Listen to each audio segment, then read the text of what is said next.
Welcome साथियों, channel के अंदर आपका स्वागत है। अब 2024 का जो साल है वह अपने आप में ख़ास बनता जा रहा है, क्योंकि यही वह साल है कि लोगों को आने वाली सरकार के बारे में पता चलेगा। नई सरकार बनेगी, कौन सी सरकार बनेगी या वर्तमान सरकार ही आगे बन कर के आएगी, चुन कर के आएगी, उससे लोगों का क्या भला होगा। लेकिन इस बीच में एक ख़ास बात यह है कि आज के समय में चुनाव किस तरीके से हो रहे हैं और कैसे कैसे उनके ऊपर लांछन लगाए जा रहे हैं, घोटाले की जो बातें आ रही हैं वह कहां तक सही है और वह कैसे कैसे लोगों के बीच में अपना भरोसा बना सकती है। एक ख़ास बात यह है कि चुनाव जो करने की जो प्रक्रिया है हमारे पास में अभी फ़िलहाल ईवीएम से है, इलेक्ट्रॉनिक वोटिंग मशीन से है। उसके साथ में ही जो एक डिब्बा रखा होता है उसका नाम है वीवीपैट, जिसका हिंदी में जो अर्थ होगा कि अगर आप लोग देखें कि उससे आप लोग पर्ची कट के गिरती है और उसको हम लोग वेरिफिकेशन के लिए इस्तेमाल कर सकते हैं। उसकी सत्यता क्या है उसको जानने के लिए हम लोग इसका इस्तेमाल कर सकते हैं। एक ख़ास बात आपको बता दें कि इस ईवीएम के ऊपर आज तक बहुत सारे एलिगेशन लगते रहे हैं और बहुत बार ऐसा भी हुआ है कि ईवीएम जो है वह पकड़ी गई है। लोगों ने प्राइवेट साधनों के अंदर ईवीएम को पकड़ा है और स्ट्रॉन्ग रूम के बाहर भी लोगों ने ईवीएम के खिलाफ में अपनी जो विश्वसनीयता जो है, विश्वसनीयता के खिलाफ में जो काम होता हुआ देखा है, उसके खिलाफ में स्ट्रॉन्ग रूम के बाहर पहरा तक भी दिया है। इस तरीके का जो मामला है वह बहुत बार लंबे समय तक चला है। अगर आप लोग देखोगे कि सोशल मीडिया के ऊपर इस तरीके जो वीडियो है वह बहुत सारे वायरल है, लोगों ने ईवीएम को तोड़ना भी शुरू कर दिया था। उसके साथ में आपको एक खास बात बता दें कि वह लोग इस ईवीएम को तोड़ना क्यों चाहते हैं।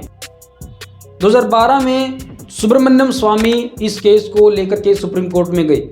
उस केस के ऊपर 8 अक्टूबर 2013 को सुप्रीम कोर्ट का फैसला आया।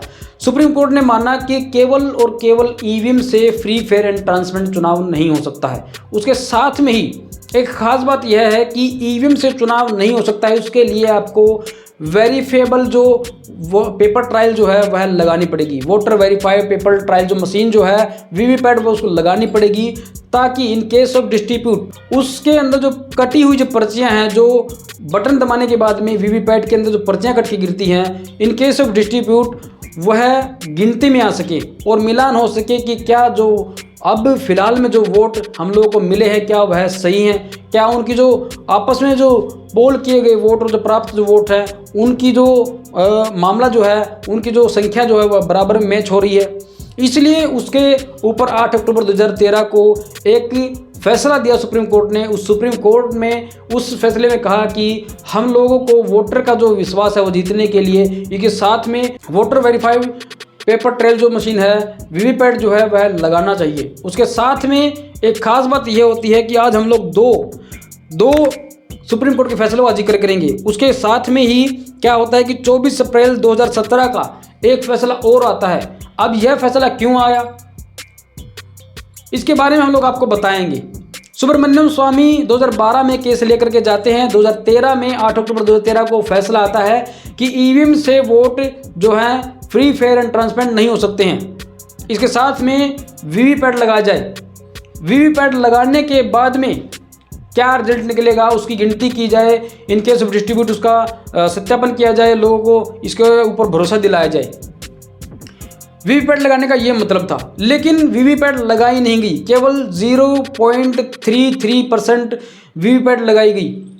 इतनी कम वीवीपैट लगाई गई और उसके साथ में ये खास बात यह देखी गई कि वह बहुत सारी जो वीवीपैट थी वो खराब थी।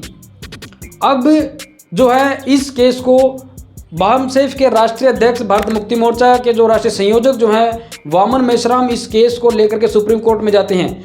कोर्ट ऑफ कंटेम्प्ट का एक मुद्दा लेकर के सुप्रीम कोर्ट में जाते हैं। कोर्ट ऑफ कंटेम्प्ट के आधार पर सुप्रीम कोर्ट ने दोबारा से वेरीफाई किया कि आप लोग सही कह रहे हो और वीवीपैट लगाई जानी चाहिए।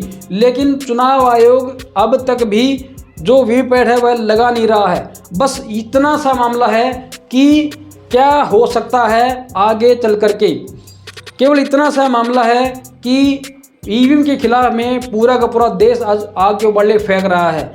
22 फरवरी को चुनाव आयोग पर महामोर्चा दोबारा से जा रहा है। जंतर मंतर पर जो महामोर्चा है वह दोबारा से जा रहा है। उसके साथ में ही आपको एक खास बात बता दें कि इस प्रोटेस्ट में बहुत सारे जो दिग्गज नेता है वह भी आने वाले हैं। आप लोगों को अपनी जो अच्छे जो भविष्य के लिए अगर आप लोग कुछ चाहते हैं तो आप अपने अधिकारों को वाज करना शुरू कर दीजिए। अपने जो अधिकार हैं उनको देखना, समझना, बोलना शुरू कर दीजिए, ताकि आप लोगों को इस बात का थोड़ा सा मलाल ना रहे कि हम लोगों को क्या मिला है और हम लोग क्या मिलने के अधिकारी थे।